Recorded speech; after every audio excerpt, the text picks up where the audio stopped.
Wala pang 3 minuto sa military training. Sa harap ng 3 bilyong tao sa buong eskwelahan. Lumapit ka sa supladang babaeng instructor. Instructor Sue. Gusto kita. Pwede ba kitang maging girlfriend? Pagkasabi mo niyan, lahat ay hindi makapaniwalang nakatingin sa iyo. Tanging ang supladang instructor lang ang nagsalita at nagtanong. Ano ang gusto mo sa akin? Hindi mo sinasadyang napatingin sa ibaba. At pautal-utal na sinabi. Gusto ko po ang mahahabang binti ni instructor. Pia, paano ko malalaman kung anong gusto ko sa'yo? Kung hindi lang dahil sa utos ng system. Na kailangan kong magtapat sa isang babae sa loob ng 1 minuto. At kapag nabigo ang misyon ay agad akong mamamatay. Sino ba namang tanga ang gagawa nito? Ang magtapat sa harap ng lahat ng guro at estudyante sa buong eskwelahan? Dahil kanina lang. Nagbigay ng misyon ang system. Host, sa loob ng 1 minuto. Hawakan ang mukha ng isang babae. Kapag nabigo ang misyon, agarang kamatayan. Sa pagmamadali, umalis ka sa linya para hanapin ang isang babae. Pero sino? Kaka-first year pa lang ng mga kaklase, hindi pa kayo magkakakilala. Dahan-dahan kang lumingon. At ang tingin mo ay napunta kay Instructor Liu Roxu. Sa sandaling iyon, si Liu Roxu ay nakatayo ng tuwid. Masama ang timpla niya ngayon. Ayaw niyang maging instructor dito. Pero pinilit siya ng kanyang ate. Ang dahilan ay gusto ng ate niya na maghanap siya ng boyfriend. May galit sa kanyang puso. At naghahanap siya ng mapagbubuntunan ng galit. At sa sandaling iyon, may isang lalaking estudyante na basta na lang umalis sa linya. Mirje, bakit ka umalis sa pila ng walang pahintulot ko? Lumapit ka kay Liu Roxu. Instructor Liu. Pwede ko po bang hawakan ang mukha ninyo? Kahit isang beses lang. Lahat ay napanganga. Kumunot ang noo ni Liu Roxu. Bakit? Dahil kung hindi ko gagawin, mamamatay ako. Tapat mong sagot. Ano ba yan? Ang weirdo naman dito. Halos magtumbahan sa katatawa ang mga kaklase. Sige, pinapayagan kita. Pumayag si Liu Roxu sa salita. Ngunit sa isip niya ay nagbabanta, subukan mo lang. Papatayin kita. Pagkasabi niya yon, nakahinga ka ng maluwag. Nanginginig mong iniunat ang iyong kamay. At marahang dinampi ang kanyang pisngi. Congratulations, host, mission accomplished. Gantimpala, random skill, God tier kung few. Bigla mong naramdaman na ang iyong buong katawan ay puno ng lakas. Nang isinara mo ang iyong kamao, tumunog ito. Bagong misyon. Host, sa loob ng 1 linggo, magtapat ka sa babaeng ito. Kapag nagtagumpay, makakatanggap ng gantimpala. Kapag nabigo, agarang kamatayan. Buwisit na sistem, punyemas. Wala kang magawa kundi lakasan ang iyong loob at sabihin, Instructor Liu. Love at first sight ako sayo. Pwede ba kitang maging girlfriend? Lahat ay sama-samang nagulat. Ano ba yan? Baliw na ba siya? Nagtapat agad sa instructor. Sa sandaling iyon, lalong naging malamig ang mukha ni Liu Roxu. Love at first sight ka sa akin. Gusto mo akong maging girlfriend, di ba? CJ. Pawis na ang mukha ko ngayon. Kung pupunasan mo ang pawis ko, pag-iisipan ko. Halika, gago. Punasan mo na ngayon. Sa hinaharap, habang buhay kitang pagpupunasin. Instructor Liu, may pawis na nga po ulit ang mukha ninyo. Dahan-dahan mong iniunat ang iyong kamay. At maingat na pinunasan ang kanyang pisngi. Congratulations, host, challenge completed. Gantimpala. Tangkad ay nadagdagan ng 6 na sentimetro. Tumingin ka sa sarili mo. Totoo nga. Dati ay 1.75 meters ka lang. Ngayon ay lampas 1.8 meters ka na. Mga kapatid, buhay ba niya ang isinusugal niya? Muling nagkagulo ang mga kaklase. Lahat ay nakatingin kay Liu Roxu. Hinihintay na siya ay magalit. Ngunit, umiti lang si Liu Roxu. Marami na siyang nakitang mga sutil. Pero ito ang unang beses na nakakita siya ng ganito kabastos. Iniunat niya ang isang kamay sa iyo. Dahil tadhana ito. Magkamay na lang tayo. Nakipagtulungan ka. Nang makita mong iniunat niya ang kanang kamay niya. Iniunat mo rin ang kanang kamay mo. Hinawakan ni Liu Ruxuy ang kamay mo. Nagbago ang kanyang tingin. At buong lakas niya itong binali. Ayon sa kanyang lakas, sa isang galaw lang. Mababali ang mga daliri mo. 4 na daliri halos baldado na. Pero ikaw ay nakangiti pa rin. Na parang walang nangyari. Instructor Liu, pwede niyo po bang lakasan pa? Nagulat si Liu Ruxu. Nagngit-ngit siya. Hinigpitan ang hawak sa 4 mong daliri. At muling bumwelo. Sa susunod na segundo, parang narinig ng mga kaklase ang tunog ng nabaling buto. Napaurong ang kanilang mga lieg. Pero ikaw ay kalmado pa rin. Instructor Liu. Naglalaro ba tayo ng bahay-bahayan? Sa sinabi mo, nagalit si Liu Ruxu. Bigla niyang itinaas ang kanyang kaliwang binti. At tinuhod ka diretso sa iyong ibabang bahagi. Ang bilis. Ang lakas. Ang isang tama na iyon ay tiyak na magpapa-ospital sa iyo ng 2 buwan. Pero nang tumama ang tuhod niya, pakiramdam niya ay tumama ito sa isang higanteng buko. Sa sobrang sakit, napahawak siya sa kanyang tuhod. Pakiramdam niya ay madudurog na ito. Bakit ang tigas ng ibabang bahagi ng pantalon ng gagong to? Ano ba ang laman niyan? Instructor Liu, ayos ka lang po ba? Lumapit ka. At marahang tinapik ang balikat ni Liu Ruxu. Muling natulala ang mga kaklase. Wow, pagkatapos matuhod, kinakamusta pa si Instructor Liu. Halos maiyak na sa sakit si Liu Ruxu. Nagingit-ngit niyang sinabi, umalis ka. Bagong misyon. Host, sa loob ng 3 minuto. Utusan ng isang babae na itali ang sintas ng sapatos mo. Kapag nabigo, ang host ay magkakaroon ng ilahit at mamamatay. Nang makita mo ito, muntik ka nang himatayin. Buwisit na system, wala ka na bang katapusan? Pero sino ang hahanapin mo ngayon? Si Instructor Liu. Galit na siya sa iyo. Siguradong hindi siya papayag. Bigla. May nakita kang pamilyar na anino na tumatakbo palapit. Biglang nagliwanag ang iyong mga mata. Nakita mo ang kanyang kaakit-akit na katawan. At magandang mukha. Siya ang iyong guidance counselor, si Xiyifu. Tumakbo si Xiyifu sa harap mo at sumigaw, Muge. Anong gusto mong gawin kay Instructor Liu? Inisip mo ba ang nararamdaman ni Instructor Liu? Inisip mo ba ang mga patakaran ng eskwelahan? Inisip mo ba ang kahihinatnan? Pagkasabi niya, umiti ka. 8 few. Huwag kang magalit, mag-usap tayo ng mahinahon. Anong tinawag mo sa akin? Nilakasan ni Xiyifu ang kanyang boses. Ma'am Xi. Ma'am Xi. Sunod-sunod kang tumango. Sa katunayan, magkababayan kayo ni Xiyifu. At magkapit-bahay pa ang inyong mga pamilya.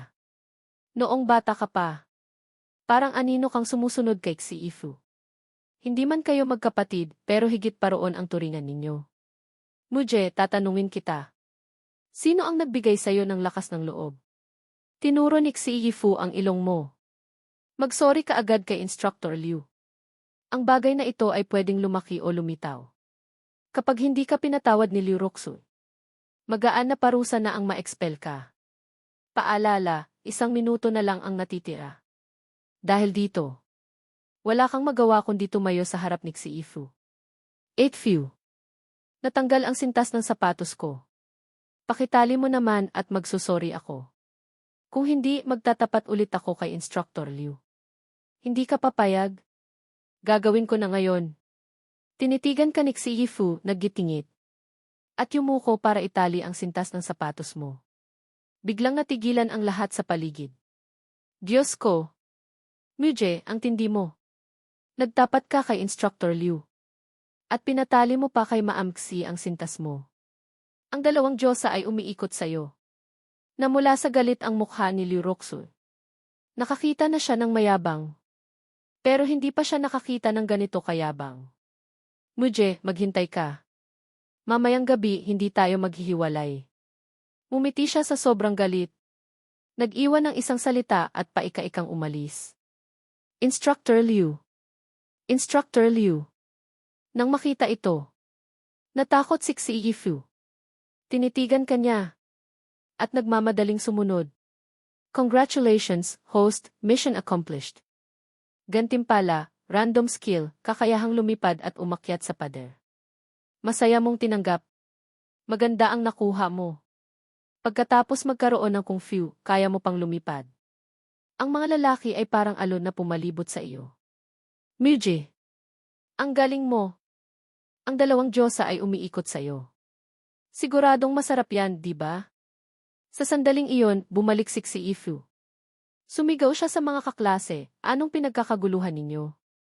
Gawin ninyo ang dapat ninyong gawin. Pagkatapos, hinila niya ang tainga mo. Gumawa ka ng malaking gulo kanina. Alam mo ba iyon? Ngumiti ka. 8 few. Nangyari na ang nangyari. Harapin na lang natin. Hinila ka ni si Ifu palabas. Halika, samahan mo ako. Pumunta tayo sa opisina ni Instructor Liu at mag-sorry. Kakalakad lang ng 2 hakbang. Tumunog ang cellphone ni si Ifu. Nang tingnan niya, galing ito sa Vice Principal. At ang Vice Principal na ito ay kamag-anak ni Instructor Liu. Sinagot niya ang tawag. Nalaman na ng pamunuan ng eskwelahan. Ang ginawa mong paglapastangan kay Instructor Liu. Nagpa siya ang pamunuan ng eskwelahan na i-expel ka. Kailangan mong umalis sa campus sa loob ng 24 na oras. Ano nang gagawin natin? Nag-aalalang paikot-ikot si Ifu. Nag-isip siya ng nag-isip. At nagpa siyang tawagan si Liu Roxu. Hello, Instructor Liu. Ako po si Ifu. May kailangan ka, Maamksi. Malamig ang boses ni Liu Roxu. Kanina po, nagkasala sa inyo si Muje. Pasensya na po talaga. Ngayon, dadalhin ko siya sa inyo para personal na mag-sorry. Pwede po bang hilingin na huwag siyang i-expel ng eskwelahan? Huwag na kayong pumunta. Pagkatapos ng hapunan. Sa rooftop hotel, ika-4 na palapag, Kung Fu Hall. Doon tayo magkita. Pagkasabi niyon, biglang ibinaba ni Liu Roxui ang telepono. Natigilan si Ifu. Mahilig sa martial arts si Liu Roxu. At madalas mag-ensayo sa Kung Fu Hall sa ika-4 na palapag. Pinapapunta ka doon, hindi ba para parusahan ka? Naluha si Ifu. Pumunta sa isang sulok ng hardin. At malungkot na napabuntong hininga. Ngayon, hindi lang expelled ka. Bugbog sarado ka pa. Ate Fu, huwag kang ganyan. Naaawa kang tumingin kay Ifu. Kaya kong ayusin to. Anong kaya mong ayusin? Puno ng pag-aalalang tumingin sa iyo si Ifu. Bumalik ka muna sa dormitoryo. Huwag kang aalis kahit saan. Hintayin mo ang tawag ko. Huwag ka nang tumunganga dyan. Umalis ka na, gago. Gabi na nang umalis ka sa campus at pumunta sa rooftop hotel. Handa ka nang makipag-ugnayan pa kay Instructor Liu. Para maayos ang problema ninyo. Sumakay ka ng elevator papuntang ika-4 na palapag. Pagdating sa isang kanto, may narinig kang nag-uusap. Instructor Liu. May pananagutan ako sa pagkakamali ni Muje. Kinuha ni Ifu ang isang dokumento. At iniabot kay Liu Roxu. Ito po ang resignation letter ko. Handa akong umalis sa eskwelahan. Para manatili si Muje. Malamig na sinabi ni Liu Roxu, hindi ako ang pamunuan ng eskwelahan.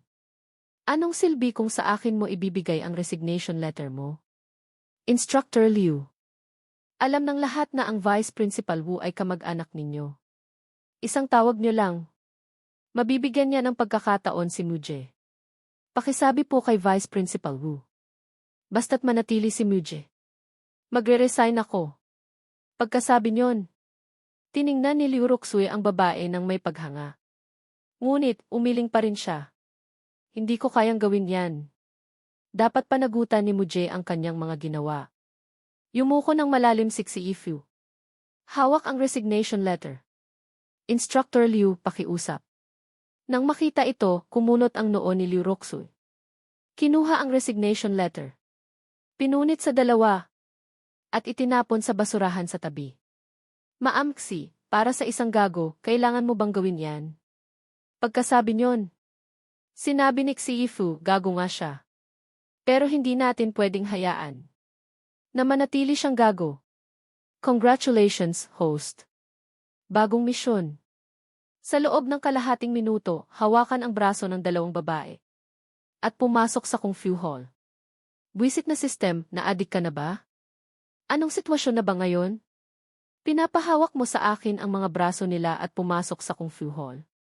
Kapag natapos ang misyon, makakapag-draw ng premyo ang host. Kapag nabigo, dudura ng dugo ang host hanggang mamatay. Buwisit na system, ang galing mo. Wala kang magawa. Kundi lakasan ang loob, lumapit. At hinawakan ang kanilang mga braso at naglakad pasulong. Ang galaw ay sanay na parang hawak mo lang ang dalawang kaibigan. Nagalit si Xie Fu. Muje, baliw ka na ba? Si Liu Ruxu naman ay nanggigil sa galit. Muje, dahil kay Maamxi. Plano na sana kitang patawarin. Pero ngayon, inaabuso mo na ako. Totoo nga, parehong puno ng galit ang kanilang mga mukha. Ngunit pareho pa ring napakaganda. Kalmado kang humiti at hindi nagsalita. Patuloy na hawak ang kanilang mga braso. At astig na pumasok sa Kung Fu Hall. Sa loob, may daan-daang kabataan na nagsasanay ng martial arts.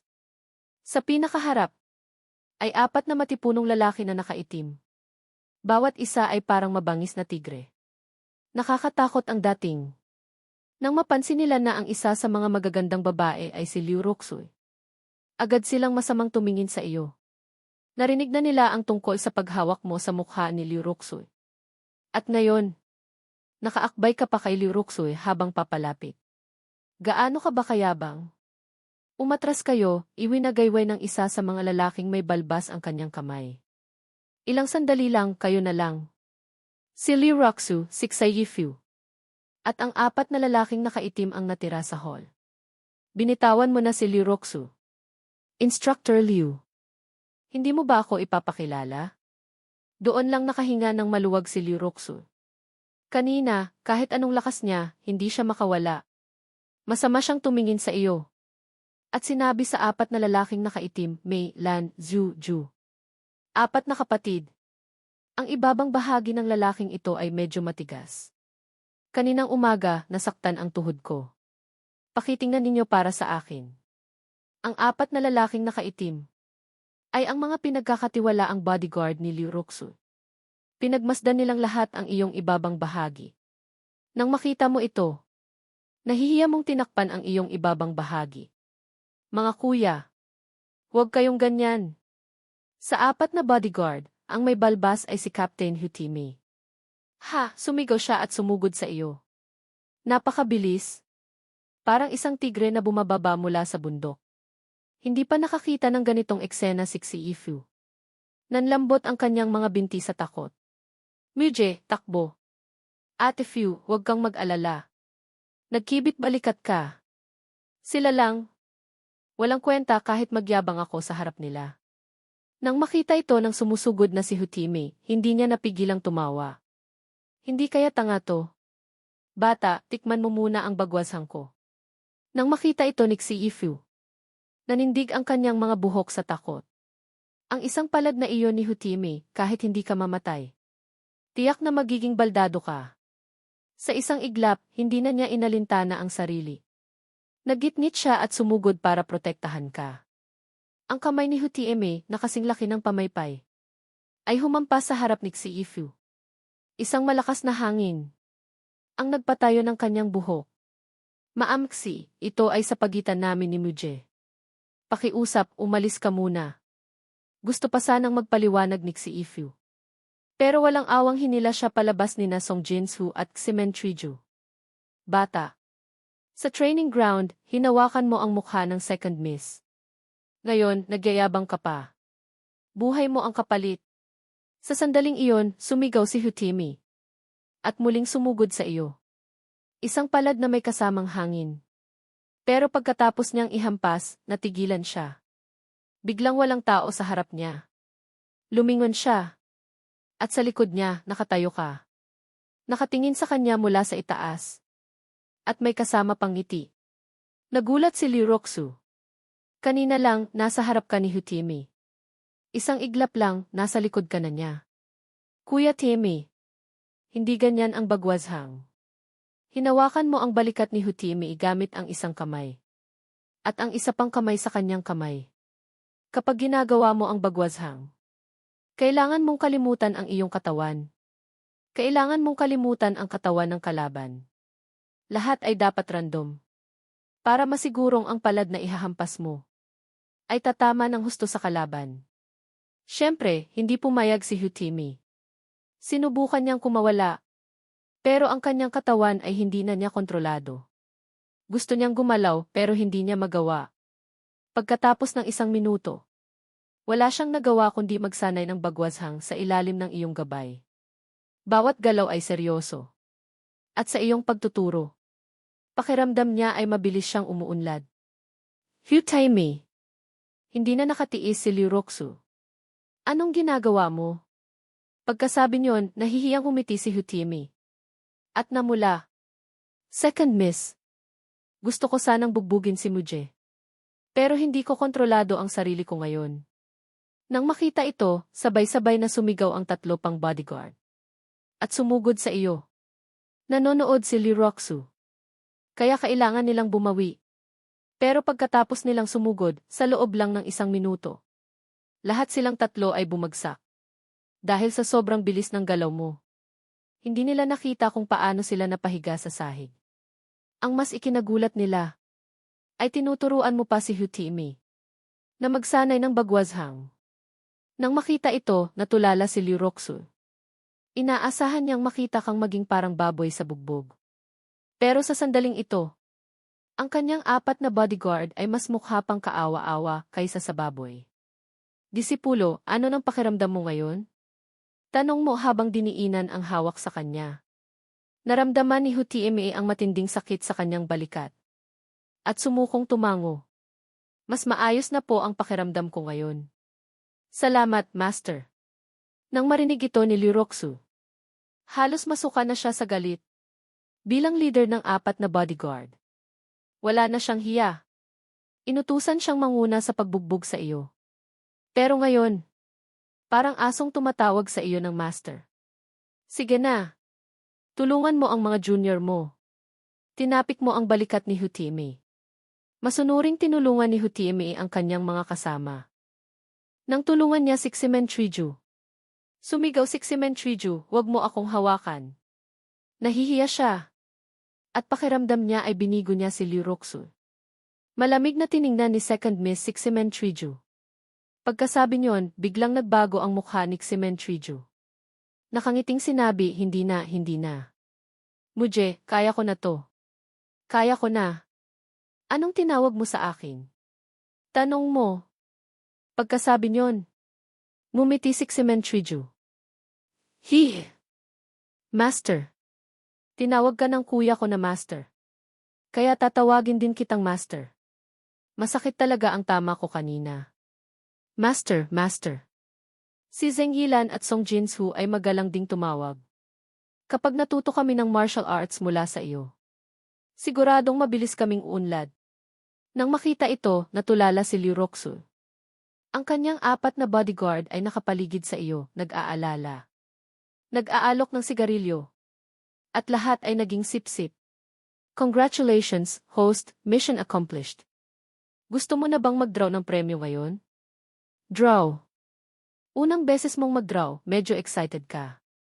Pagkatapos ng 2 minuto, may magsusunog sa 3 palapag. At magkakaroon ng malaking sunog. Pite. Naisip mong hindi dapat magtagal dito. Tumingin ka kay Liuroxu. Instructor Liu. Magkakaroon ng sunog sa ibaba pagkatapos ng 2 minuto. Umalis na tayo ngayon. Pero hindi naniwala si Liuroxu. Sa training ground, hindi ka naging masunurin. Kanina, nilapastangan mo na naman ako.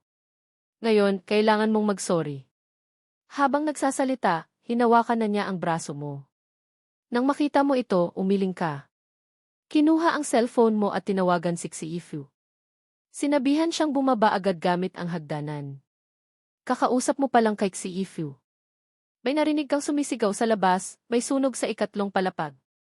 Takbo. Narinig ito ni Liuroxu at lahat sila ay tumingin sa bintana. Malakas ang apoy. Makapalang usok. Napakadelikado ng sitwasyon. Pagkatapos, gulat na tumingin sa iyo si Liuroxu. At unang tumakbo papunta sa pinto. Sumunod kayo sa akin. Narinig ito ni na Mei Lan Zhu. Pero nakatayo lang sila at nakatingin sa iyo. Lumapit ka sa bintana sa likod. At pinagmasdan ang sunog sa labas. Hindi niyo ba narinig ang sinabi ko? Tumakbo si Liu Roxu sa pinto. At sumigaw sa apat. Nakatayo pa rin ang apat. At nakatingin kay Liu Roxu. Sumigaw ulit siya, Muje, sumunod ka rin sa akin. Gamitin natin ang emergency exit. Bilis! Umiling ka. Instructor Liu. Hindi ka nakinig sa sinabi ko kanina. Ngayon, huli na. Mas delikado sa labas. Ano nang alam mo, Di? Tinitigan ka ni Liu Roxu. Sinipa ang pinto at sa susunod na iglap. Isang malaking bola ng apoy na may kasamang makapal na usok. Ang pumasok sa hall. Atras. Agad na tinakpan ni Liu Roxu ang kanyang ilong at bibig at mabilis na umatras. Instructor Liu, naniniwala ka na ba? Tanong mo. Pagkasabi niyon, napangiti si Liu Roxu. Hindi lang magaling ang kung fu mo. Magaling ka rin sa paghusga. Sino ka ba talaga? At sa loob lang ng ilang segundo. Napuno na ng usok ang hall. Lahat ay hindi na makahinga. Tumalon tayo sa bintana sa likod. Sixemen Triju ay tumakbo sa isang bintana sa likod na hindi pa gaanong mausok. At pagtingin sa ibaba, natulala siya. Ikaapat na palapag ito. Kapag tumalon, magiging pancake ka. Pero kung hindi tatalon, tiyak na mamamatay sa suffocation sa loob. Master, ano sa tingin mo ang dapat nating gawin? Nag-aalalang tanong ni Hutime. Tinuro mo si Liu Roxu. Hayaan nating si Instructor Liu ang magpasya. Tumingin si Liu Roxu sa labas ng bintana. At biglang namutla ang kanyang mukha. Kung tatalon, hindi ba't mamamatay din? Pagkatapos, lumingon siya sa iyo. Muje, ano sa tingin mo? Tinuro mo ang mga puno sa ibaba. May mga puno sa ibaba. Tumalon kayo sa puno. Sa tulong ng mga sanga. Hindi masyadong malala ang bagsak ninyo. Tanong ni Liu Roxu. Ikaw? Pagkasabi niyon, umiti ka. Buhatin kita habang tumatalon. May kakayahan kang lumipad at umakyat sa pader. Kaya maliit na bagay lang ang taas na ito. Nang marinig ito, muntik nang himatayin si Liu Roxu. Sa bingit ng kamatayan, nagbibiro ka pa. Sa sandaling iyon, sumigaw si Hutime, second miss. Wala nang oras. Ako na ang bubuhat sa iyo. Agad na tumanggi si Liu Roxu. Kung dalawa kayong tatalon, mas mabigat. Mas delikado. Mauna ka nang tumalon. Ang apat na bodyguard ay sabay-sabay na lumuhod. Second miss, mauna na po kayo. Sinabi kong tumalon na kayo. Biglang nag-apoy ang mga mata ni Liu Roxu. Nakakatakot ang dating. Sa sandaling iyon, mahinahon kang nagsalita, Mei Lan Zhu. Mauna na kayong tumalon. Nang marinig ito, hindi na nagsalita ang apat. Nagitngit sila at sunod-sunod na tumalon. Nang makita ito, nadismayang umiling si Liu Roxu. Sa kritikal na sandaling ito, hindi na siya sinusunod ng kanyang mga pinagkakatiwalaang bodyguard. Kundi ikaw. Crack! Isang malakas na tunog ang narinig mula sa ibaba. Nakakakilabot pakinggan. Muje, tumalon ka na rin. Hinawakan ni Liu Roxu ang braso mo. At pinilit kang tumalon. Tumayo ka sa bintana, tiningnan ang ibaba. At hinawakan ang braso ni Liu Roxu. Itinaas siya sa bintana. At niyakap ang kanyang maliit na baywang. Nagulat si Liu Roxu. Anong ginagawa mo? Umiti ka. Niyakap mo siya ng mahigpit. Hindi ba't sinabi ko na? Isasama kitang magpasikat at lumipad. Nagmamadaling tinulak ka ni Liu Roxu. Anong pinagsasabi mo? Tumalon ka na, bilis. Bigla mong nilakasan ang iyong hawak. At marahang tumalon. Parang isang tutubi na lumilipad. Sumigaw sa takot si Liu Roxu. At hindi sinasadyang ipinikit ang kanyang mga mata at niyakap ang balikat mo. Sa sandaling ito ng buhay at kamatayan. Hindi na siya ang matapang na instructor. Kundi isang maliit na babae na nangangailangan ng proteksyon. Tapos na, tapos na. Tapos na ang lahat. Kahit mamatay, ayos lang. Pero ang hindi niya matanggap ay ang mamatay kasama ka. Pero pagkatapos ng ilang segundo, Hindi niya naramdaman ang pagbagsak. Kundi pakiramdam niya ay lumilipad siya sa ere. Nagdududa niyang iminulat ang kanyang mga mata. At napanganga. Buhat-buhat mo siya at lumilipad sa ere. Sa ibabaw ng mayabong na puno. Patungo sa pulang banner na nakasabit sa kabilang hotel. Nag-shooting ba tayo ng pelikula? Nakatitig siya sa gilid ng iyong mukha. Sa sandaling ito, naramdaman niyang medyo gwapo ka pala. At ikaw ay nakangiti pa ring nakatingin sa kanya. Instructor Liu. Sinabi kong aalagaan kita, naniniwala ka na ba ngayon? Nang marinig ito, namula at yumuko si Liu Roxuy. Hindi niya alam kung bakit siya nahihiya. Pero sa sandaling ito, sa bisig mo, nahihiya siya. Iniunat mo ang iyong kamay at hinawakan ang banner. At parang nagduduyan, marahan kayong lumapag sa lupa. Gulat pa rin si Liu Roxu. At matagal kang tiningnan na parang hindi ka kilala. Biglang may narinig siyang sigaw ng sakit. Lumingon siya, at ang 4 na bodyguard ay nakahando sa isalupa, sumisigaw sa sakit. Tumingala siya. At ang apoy sa 3 at 4 na palapag ay nagliliyab. Lihim siyang nagpasalamat. At muling napatingin sa iyo ng may pagtataka. Tao ka ba o Diyos? Bagong misyon. Misyon 1, sa loob ng 1 minuto. Sabihin kay Liu Roxuy na mahal kita. Misyon 2, sa loob ng 1 linggo. Sabihin ni Liu Roxuy sa iyo na mahal kita. Pia, buwisit na system, wala ka na bang katapusan? Gusto ko naman itong si Instructor Liu. Pero masyado pang maaga para sabihing mahal kita. Paalala, kapag nabigo ang misyon, iihin ng dugo ang host hanggang mamatay. Pia, iihiyan ko ang nanay mo. Gusto mong sipain ang system sa galit. Masyadong masama ang system na ito. Pero lumilipas ang oras. Wala kang magawa. Kundi hawakan ang baba ni Liu Roxuy. Tinitigan ang kanyang magandang mukha. At buong damdaming sinabi, ate, mahal kita. Pagkasabi niyon, natulala si Liu Roxuy. Kaliligtas mo lang sa kanya. At bigla kang nagsabi ng ganito. Nagulat siya at hindi alam ang gagawin. Congratulations, host, mission accomplished. Gantimpala, banal na manggagamot.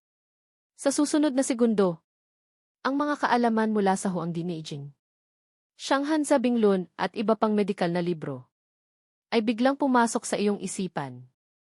Nahilo ka. At lihim na natuwa. Wow! Naging banal na manggagamot na ako. Muje, huwag ka nang magsalita ng ganyan sa susunod. Kapag nalaman ng ate ko, patay ka. Tinulak ka ni Liu Roxu. Tinakpan ang namumulang mukha at tumakbo palayo. Ang gagong to, hindi sumusunod sa script. Hindi man lang ako binigyan ng pagkakataong maghanda. Unang beses mong makita si Liu Roxuy na ganito nahihiya. Mukhang hindi naman siya galit. Hindi mo mapigilang ngumiti. At masaya ang iyong puso. Muje! Muje! Sa sandaling iyon, humihingal na tumakbo si Ifu.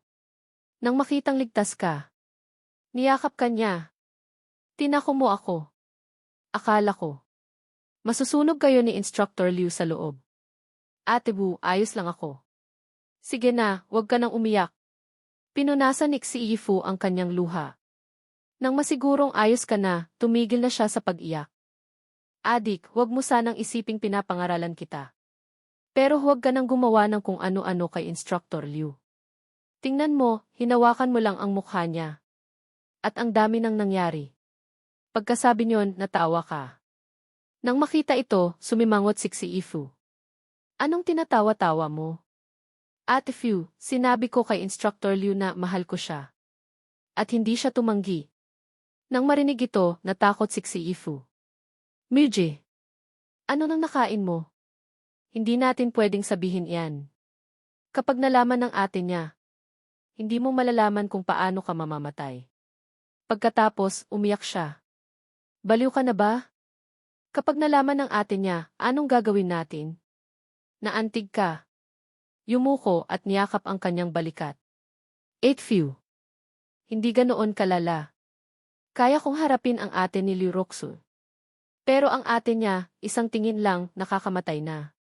Kapag nalaman niyang may nanakit sa kapatid niya, baka magkaroon ng madugong labanan. Tinulak ka ni Xi Yifu. Bumalik ka muna sa dormitoryo. Samahan mo si Instructor Liu.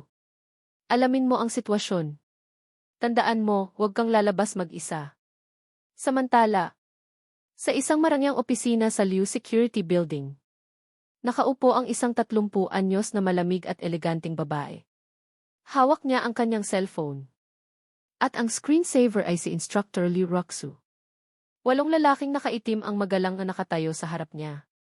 Miss, ngayon ang pamilya Long, Xu at Cheng ay nag-aagawan sa teritoryo sa Longhu Development Zone. Ayon sa mapagkakatiwalaang impormasyon, naglalaban na ang pamilya Long at Xu. At nagpadala na ng asasin ang pamilya Long. Mahinahong sinabi ng babae, hayaan niyo silang magpatayan. Tayo ang makikinabang. Muling nagsalita ang leader na kalbo, Miss. Ang target ng asasin na pinadala nila ay kayo. Pagkasabi niyon, nanlisik ang mga mata ng babae. Nag-isip sandali. At mahinahong sinabi, paano nila nagawang kalabanin ako, si Liu Yuechi. Sige, hayaan niyo silang kumilos. Dahan-dahang tumayo si Liu Yuechi. At pagod na tumingin sa labas ng bintana. Pagod na ako. Umalis na kayo. Miss, may isa pa po akong sasabihin. Lumapit ang kalbong lalaki. Ang second miss. Sa military training sa Modu University, may isang lalaking estudyante na nanakit sa kanya. Pagkasabi niyon, si Liu Yuechi ay nagpakawala ng nakamamatay na tingin. May ganyang bagay? Sino ang may ganyang kalakas na loob? Ang pangalan ng estudyante ay Muje. Galing sa isang malayong lungsod. Walang background ang pamilya. Wala kaming nahanap na anumang kahanga-hangang kakayahan niya. Pero sa harap ng lahat, hinawakan niya ang mukha ng second miss. At sinabing love at first sight siya. Habang nagsasalita siya, nagsikip ang mga kamao niya at ng mga kasama niya. At tumunog. Mukhang isang sutil lang pala. Iwinagayway ni Liu Yuechi ang kanyang palda. Qiao Guangming, gawin mong hindi na siya magpakita sa kapatid ko. Pagkasabi niyon, tumalikod si Qiao Guangming at umalis. Sa kabilang dako, bumalik ka sa dormitoryo at maghahanda sanang maligo.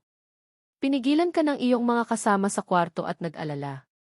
Miji, narinig naming mai-expel ka na. Ano ng plano mo? Mahinahon kang umiti. Walang malaking bagay. Hindi mo alintana kung ma-expel ka o hindi. Ngayon, mayroon ka ng walang kapantay na kung few. At banal na manggagamot. Kailangan mo pa bang mag-alala sa isang diploma sa kolehiyo? Bukod pa riyan, iniligtas mo si Liu Roxu. Papatalsikin ka pa ba niya? Habang nag-uusap, tumunog ang iyong cellphone. Sinagot mo ang tawag. At narinig ang malamig na boses ni Liu Roxu. Miji, nakausap ko na ang mga nakatataas. Hindi ka na nila i-expel. Iniligtas mo ako. Kaya kalimutan na natin ang nakaraan. Pero kung gagawa ka ulit ng kalokohan, hindi kita patatawarin. Pagkasabi niyon, ibinaba niya ang telepono. Muje, ang galing mo. Siguradong in love na sayo ang Diyos ang instructor. Ayaw kanyang paalisin. Nakahinga ng maluwag ang 3 mong kasama sa kwarto. At masayang tumawa. Miji, bukas sa military training. Kaya mo bang hawakan ulit ang mukha ni Instructor Liu? Dapat halikan mo na siya. Para umusad. Hindi ba, pang-aasar ng 3? Tingnan natin bukas. Hindi mo rin alam kung ano ang mangyayari bukas. Pero hindi mo nakalimutan ang mahalagang misyon na. Sabihin ni Liu Roxu na, mahal kita. Pagkatapos maligo, natulog ka na kasama ang mga kasama mo. Sa kalagitnaan ng gabi, may narinig kang mga yapak sa labas. Bumangon ka at lumabas para tingnan. May ilaw sa pasilyo. At sa ilalim ng ilaw ay may isang taong nakaitim. Nakasuot ng hood at itim na maskara. Tanging ang matalas na mga mata lang ang nakikita. Na naglalabas ng nakamamatay na aura. Habang papalapit ang taong nakaitim. Mahinahon mong sinabi, kapatid, huwag kang kabahan. Mag-usap tayo ng mahinahon. Hindi magpapadala ng tao si Liu Roxu. Baka ang ate niya ang nagpadala.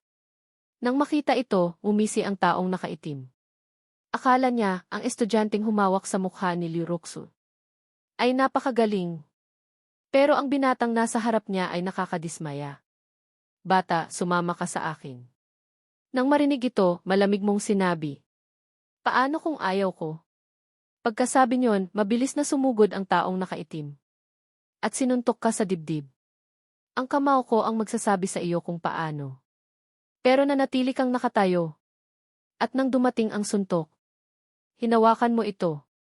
Crack! Isang tunog ng nabaling buto ang narinig. Naramdaman ng taong nakaitim ang matinding sakit sa kamay. Nagngit-ngit siya. At mabilis na binawi ang kamao. Tumingin siya.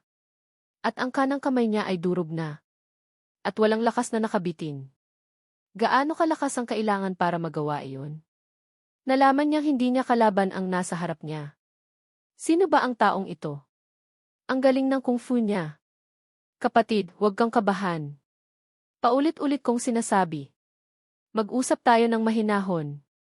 Dahan-dahan kang lumapit sa kanya. Sabihin mo sa akin, sino ang nagpadala sa iyo? Mamatay ka. Biglang naglabas ng isang maliit na patalim ang taong nakaitim. At sinaksak ka sa lalamunan. Gusto mo akong patayin? Iniwasan mo ang saksak. At inilagay ang iyong palad sa kanyang dibdib. Marahan na parang hinahaplos. Pero may narinig na tunog mula sa katawan ng taong nakaitim. At ang buong katawan niya ay tumalsik ng 3 metro. Sumuka ng dugo. At malakas na bumagsak sa sahig. Tumingin sa sarili ang taong nakaitim. At sa kanyang damit sa dibdib. May 5 malinaw na marka ng daliri. Na parang sinunog. At naglalabas pa ng usok. Hindi siya nagtagal. At may takot na tumingin sa iyo. Bumangon at tumakbo papunta sa hagdanan. Pero ilang hakbang pa lang, bigla siyang huminto. Nakita kanyang nakatayo na sa hagdanan. Akala mo ba, ang dormitoryo ng unibersidad ay basta-basta mo lang mapapasok? At maaalis? Nang makita ito, nanginig ang taong nakaitim. At nanlambot ang kanyang mga binti. Nagngit-ngit siya. At tumakbo sa hagdanan at tumalon. Ikatlong palapag ito. Kapag nahulog sa unang palapag, tiyak na mamamatay. Pero wala siyang ibang pagpipilian. Hindi niya pwedeng ibunyag ang sikreto ng kanyang amo. Pero bigla niyang naramdaman na may matatag na sumalo sa kanya. Iminulat niya ang kanyang mga mata. At hindi niya alam kung kailan ka nakarating sa unang palapag. At ligtas siyang sinalo ng iyong mga kamay. Sa isang iglap, naramdaman ng taong nakaitim na hindi tao ang kaharap niya. Kundi isang Diyos. Alam mo ba kung bakit kita iniligtas? Tanong mo nang ibaba mo siya. Nang marinig ito, mabilis na umiling ang taong nakaitim. Dahil ito ay isang dormitoryo ng unibersidad. Wala kang karapatang mamatay dito. Pagkasabi niyon, nagdilim ang paningin ng taong nakaitim. At halos masiraan na ng bait. Bilang pinagkakatiwala ang bodyguard ni Liu Yueqi. Wala man lang siyang karapatang mamatay dito. Umalis ka na. Pagbalik mo, pakikumusta mo ako sa amo mo. Tumalikod ka at elegante na umakyat sa hagdanan. Sa sandaling iyon, sa Liu Security Building, si Liu Ruxu ay nakahiga sa kama, hindi makatulog. Ang mga nangyari sa araw na iyon ay malalim na nakatatak sa kanyang isipan. Puno ng ikaw ang kanyang isipan. Si Liu Yueqi na nakasuot ng pajama ay dahan-dahang pumasok. Ruxu, bakit hindi ka pa natutulog? Tamad na umupo si Liu Ruxu. 8. Bakit hindi ka pa natutulog? Hindi ka makatulog, paano ako makakatulog? Iniunat ni Liu Yueqi ang kanyang kamay. At hinaplos ang buhok ng kanyang kapatid. Natakot ka ba sa sunog kanina? Bakit naman ang iniisip ni Liu Ruxu ay tao? Hindi sunog. Kung gayon, bakit hindi ka makatulog? Nakahanap ka na ba ng gusto mo? Tanong ni Liu Yueqi. Wala, umiling si Liu Ruxu. Nang makita ito, kinurot ni Liu Yueqi ang ilong ni Liu Ruxu. Naglilihim ka pa sa ate mo, ha?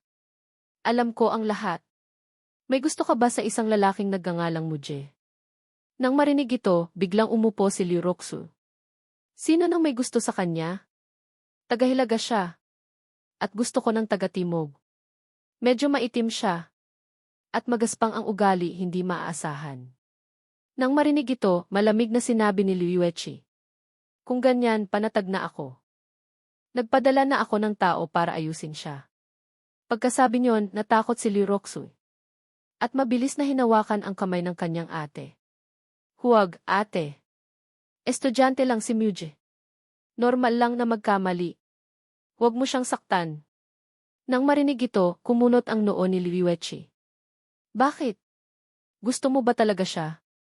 Matigas na umiling si Liu Roxu. Impossible. Ayoko sa mga lalaking tagahilaga na tulad niya. Lalo na't masyado siyang bigla. Walang anumang pasakalye. Pagkasabi niyon, nanlisik ang mga mata ni Liu Yuechi. Kung ganyan, hindi na ako mag-aatubili. Sasabihin ko sa iyo. Nagpadala na ako ng tao. Ano?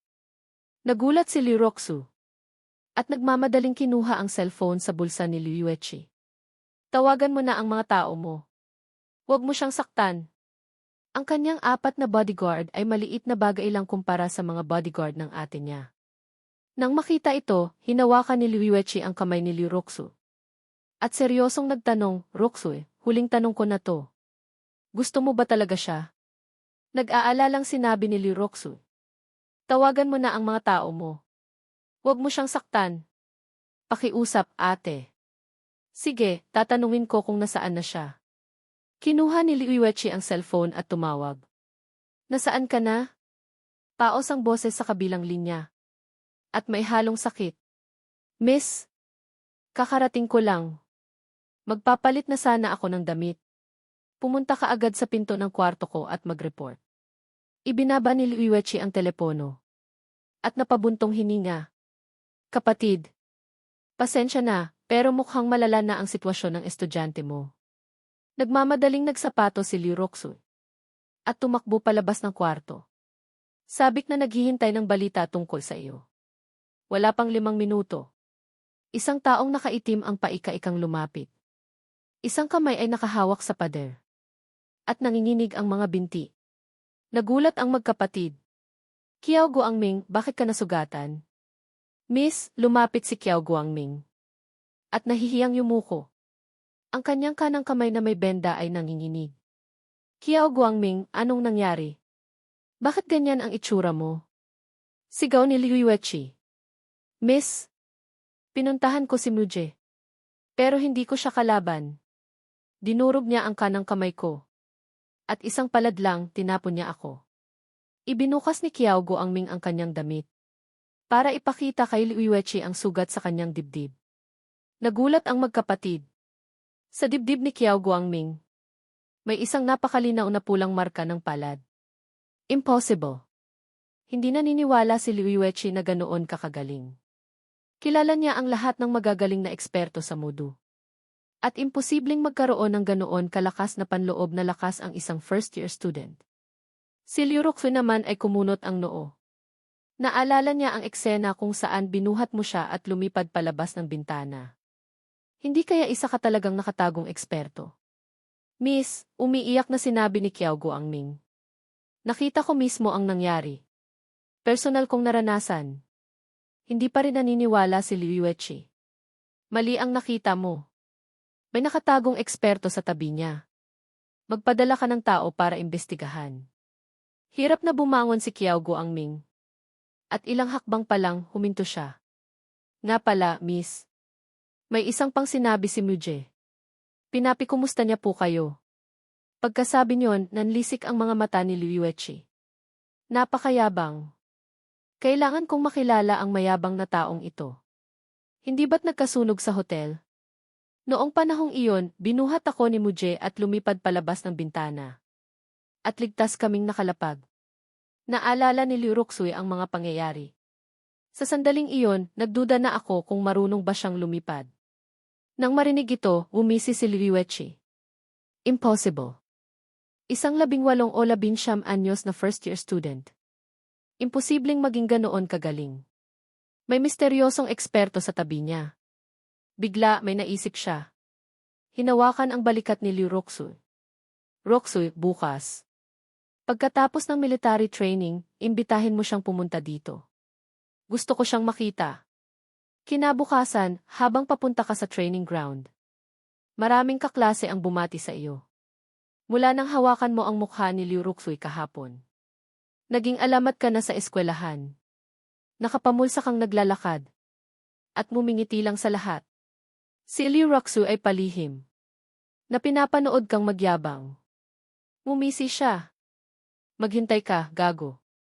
Kapag dinala kita sa bahay, tingnan natin kung anong gagawin sa iyo ng ate ko. Magandang araw, Instructor Liu. Lumapit ka kay Liu Ruxuy. At sinadyang tingnan ang kanyang mukha. At napansin mong mas makinis at mas maganda ito. Mayroon kang pagnanasang hawakan ito ulit. Nainis si Liu Ruxuy sa pagtingin mo. Bumalik ka sa pila. Nagsimula na ang panibagong araw ng military training.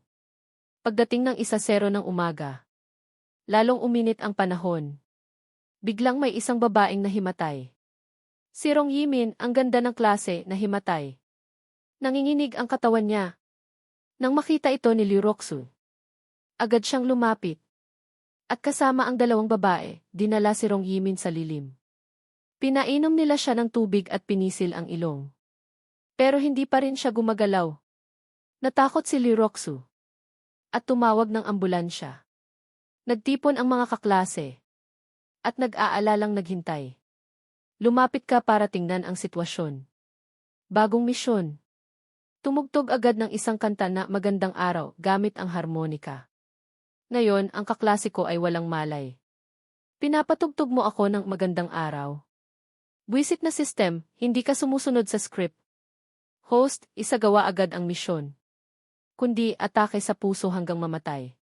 Countdown, 1-0, 9, 8. Nanigas ka at kinuha ang harmonika sa iyong bulsa. Inilagay mo ito sa iyong bibig at nagsimulang tumugtog. Ngayon ay isang magandang araw. Lahat ng ninanais ay matutupad. Ngayon ay isang magandang araw. Binuksan natin ang pinto at sinalubong ang tagsibol. Nang marinig ito ni Liu Ruxuy at ng mga kaklase, napatingin sila sa iyo. Nakita ka nilang nakapikit at tumutugtog ng harmonika. At ang tinutugtog pa ay Magandang Araw. Sinipa ka ni Liu Ruxuy. Bilang instructor, ayaw niyang manakit. Pero ang gagong ito ay sobra na. Lahat ay nag-aalala para kay Rong Yimin. At ikaw naman. Nagsasaya pa at tumutugtog ng Magandang Araw. Masamang tumingin sa iyo ang mga kaklase. At gustong-gusto kang bugbugin. Dahan-dahan kang bumangon. At muling tumugtog ng harmonika. Ayoko ring tumugtog. Pero kung hindi, ako ang mamamatay. Sa sandaling iyon, dumating ang ambulansya. Bumaba ang isang doktor at 2 nurse. At agad na nagsagawa ng first aid. Pagkatapos ng 5 minuto, wala pa ring reaksyon si Rong Yimin. Sa sandaling iyon, may mga kaklaseng umiyak na. Kung may isang babaeng mamatay sa init sa tabi nila, magkakaroon sila ng habang buhay na trauma. Lalo na si Liu Ruxuy. Habang buhay siyang makokonsensya. Wala nang pag-asa. Sabihan ninyo ang pamunuan ng eskwelahan na tawagan ang punerarya. Sumuko ang doktor at tumayo. Doktor, pakiusap, iligtas ninyo pa siya. Naluha si Liu Ruxuy at hinawakan ang kamay ng doktor. Napangiti ang doktor. At umiling. Wala nang tibok ng puso. Wala na ring hininga. Harapin ninyo ang katotohanan. Pagkasabi niyon, tumalikod siya at umalis. Congratulations, host, mission accomplished. Gantimpala, isang set ng silver needles. Hawak mo ang mga silver needles at walang pag-aalinlangang pumasok sa gitna ng mga tao. Tumabi kayo, titingnan ko. Itinaas ni Liu Ruxuy ang kanyang kamay. At binigyan ka ng isang malakas na sampal. Nangingilid ang luha, masama siyang tumingin sa iyo. Mirji, patay na ang tao. Ano pa ang titingnan mo? Isa kang gago. Umalis ka. Masama ring tumingin sa iyo ang mga kaklase. Ang 3 mong kasama sa kwarto ay sunod-sunod na sinuntok ang iyong balikat at likod. Mirji, umalis ka. Hindi namin akalain na ganyan kang tao. Ngunit, nanatili kang kalmado at tumingin kay Liu Ruxuy. Instructor Liu, kung maililigtas ko si Rong Yimin, ano nang gagawin mo? Pagkasabi mo niyan, sinabi ni Liuroxu. Kahit anong ipagawa mo, gagawin ko. Gusto kong sabihin mo sa akin na mahal mo ako. Direkta mong sinabi ang iyong kondisyon. Hindi rin nag-atubili si Liuroxu. Basta't mailigtas mo siya. Kahit 100 beses ko pang sabihing mahal kita, gagawin ko. Huwag ka nang magyabang. Hindi namin narinig na marunong ka palang manggamot. Lahat ng kaklase ay masamang tumingin sa iyo. Ngunit hindi mo sila pinansin. Inilabas mo ang silver needles. At isang malakas na liwanag ang lumabas. Ginuhit mo ang silver needles at isa-isang ginamit sa mga acupuncture points. Ang mga kaklase ay nakapaligid. At lahat ay nakangising nanonood sa iyong pagpapanggap. Pagkatapos mong sumuko, saka kanila sisingilin. Napansin nilang ang bawat silver needle ay umuugong. At lalo silang hindi naniwala. Pagkatapos ng 3 minuto, tinanggal mo ang mga silver needles. At sinimulan ang mouth-to-mouth resuscitation kay Rong Yimin. Nang makita ito ng mga kaklase, lalo silang nagalit. Lalo na ang mga lalaki. Gusto kanilang hawakan at bugbugin. Ngayong patay na ang campus beauty, gusto mo pa siyang pagsamantalahan? Sobra ka na. Si Liuroxu ay nakakuyom din ang mga kamao. Handang parusahan ka anumang oras. Patuloy ka pa rin sa pag-spur. Nang umabot ka sa 9 na paghinga, gumalaw ang kamay ni Rong Yimin. Nang umabot ka sa 18 paghinga, dahan-dahang iminulat ni Rong Yimin ang kanyang mga mata. Gising na siya. Gising na si Rong Yimin. Haha, buhay na ulit siya. Lahat ng kaklase ay naluha sa tuwa. At nagsigawan. Tumakbo si Liuroxu at niyakap si Rong Yimin. Umiiyak sa tuwa. Yimin, ayos ka lang ba? Tinako mo kami. Muje, ang galing-galing mo. Ngayon ko lang nalaman na marunong ka palang manggamot. Isa ka palang henyong doktor. Kanina, pasensya na ha. Nagkamali ako sa'yo. Formal akong humihingi ng tawad. Isang grupo ng mga estudyante ang pumaligid sa iyo. Ang iba'y pumupuri. Ang iba'y humihingi ng tawad. Ngunit, umiti ka lang. Tiningnan si Liuroxu. At tumalikod para umalis. Muje, saan ka pupunta? Tanong ni Liuroxu. Hindi ka huminto. At nagpatuloy sa paglalakad. Umupo ka sa lilim ng puno para magpahinga. Sa acupuncture at silphy. Nakaramdam ka ng kaunting pagod. Mahapdi pa rin ang pisngi mo. Masakit talaga ang sampal kanina. Muje, kanina, pasensya na ha. Lumapit si Liuroxu at umupo sa tabi mo. Tumingin sa iyo ng may buong pagsisisi. Masakit siguro, no? Pagkatapos, naglabas siya ng isang wet wipe. At marahang pinunasan ang iyong mukha. Nang makita mo ito, kunwari kang nagulat. At hinawakan ang kanyang maliit na kamay. Hinihipo mo ang mukha ko. Pinupunasan ko lang ang pawis mo. Maingat na sinabi ni Liuroxu. Dumampi ang daliri mo sa pisngi ko. Ang pagdampi ng daliri ay paghipo na. Sinubukan ni Liuroxu na bawiin ang kanyang kamay. Pero hindi niya magawa. Kaya hinayaan ka na lang niyang hawakan ito. Kung dati, hindi niya hahayaang hawakan ng isang lalaki ang kanyang kamay. Kuya Wuj, para maipakita ang aking pasasalamat. Pagkatapos ng klase mamayang hapon, iniimbitahan kitang kumain sa tinitirhan ko. Okay lang ba? Natakot si Liuroxu na tumanggi ka. At parang isang nahihiyang bulaklak. Dahan-dahang yumuko. Nang marinig mo ito, inilabas mo ang iyong cellphone. Kung ganoon, idagdag mo na lang muna ako sa WeChat.